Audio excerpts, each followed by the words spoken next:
ఆధునిక సాంకేతిక పరిజ్ఞానంతో పేదలకు ఇళ్లు నిర్మించనున్నట్లు మంత్రి నారాయణ తెలిపారు. గృహ నిర్మాణంపై సచివాలయంలో సమీక్ష నిర్వహించిన ఆయన పట్టణ పేదలకు 1,93,000 ఇళ్లు నిర్మించాలని నిర్ణయించినట్లు వెల్లడించారు.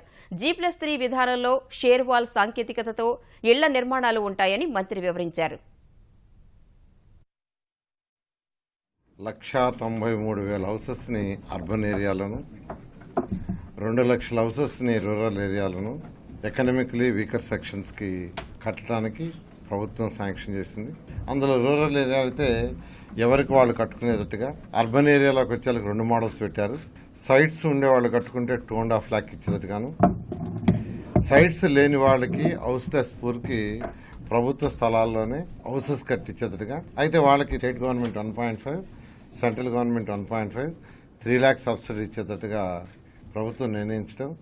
73,000 హౌసెస్ని సైట్స్ ఎవరికైతే ఉన్నాయో వాళ్ళు సొంతగా కట్టుకునేదానికి అలాట్ చేశాం.